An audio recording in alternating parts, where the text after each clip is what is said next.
The US Navy says it won't allow one of the world's most important oil trade routes to be disrupted, following a threat by Iran to stop ships passing through the Strait of Hormuz. A spokesperson for the Fifth Fleet, based in Bahrain, said the free flow of goods and services through the channel was vital to regional and global prosperity.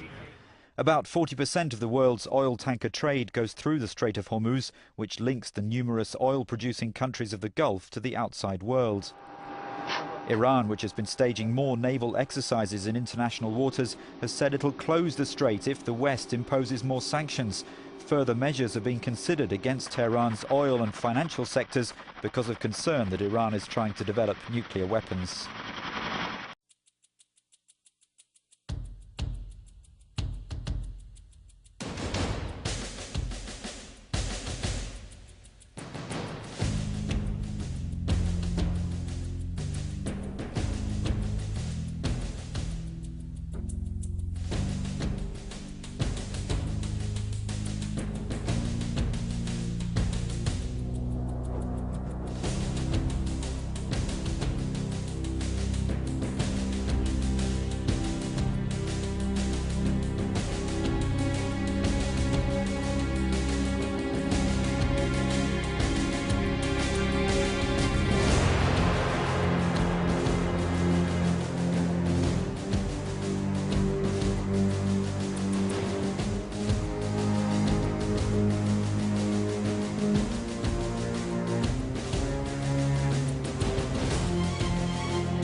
But before that, Iran has threatened to block oil shipments through one of the world's busiest waterways if the West applies fresh sanctions against it. State television reported the announcement by the country's vice president as its navy held war games near the crucial Straits of Hormuz. Now, we're joined by Dr. Syed Mohammed Randi from the University of Tehran to talk about the implications of what's been said here. Doctor, good to see you. Thanks for being with us. Now, if Iran does make good its threat, the implications would be huge, wouldn't they? How much damage could it do, considering how much oil Saudi Arabia exports to the United States, for example?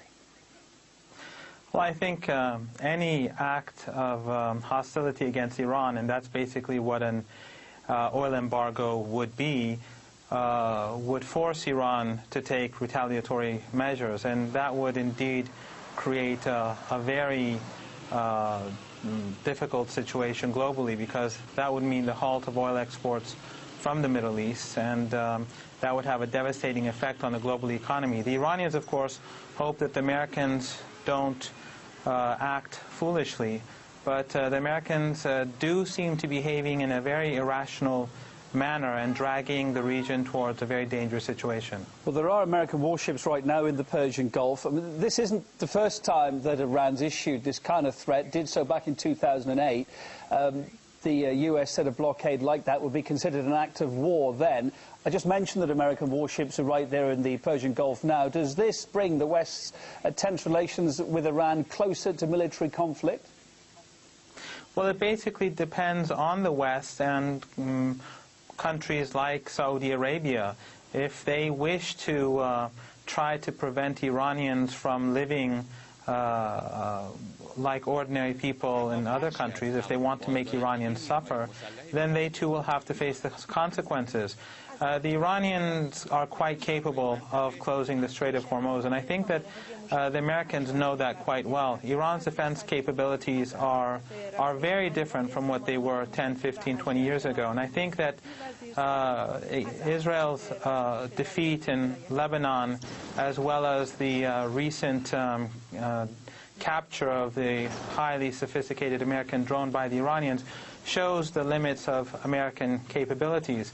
So the best way forward really would be for the United States to seize, to quit threatening Iran and trying to punish ordinary Iranians, and try to behave more reasonably and in a more respectable manner, and the situation in the region, tensions in the region would decrease. Doctor, as an aside to this, President Ahmadinejad has also said that Iran, he thinks, is going to become a major exporter of refined fuels by 2013, despite any further sanctions that might be imposed on his country. Why is he so confident?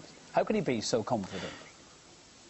Well, Iran is putting an extraordinarily lot of money into the oil sector. And if you recall, just a couple of years ago, when the United States and its allies were thinking of imposing sanctions and preventing Iran from receiving gasoline, the Iranians decided to build their own refineries or increase their own production for gasoline. Now you see that Iran in the very near future is going to become an exporter of gasoline. So the potential in Iran is there, the wealth is there, the oil is there, and the incentive is there. Basically what the Americans have done is that they forced the Iranians to think locally and try to solve their own problems without relying on foreign partners.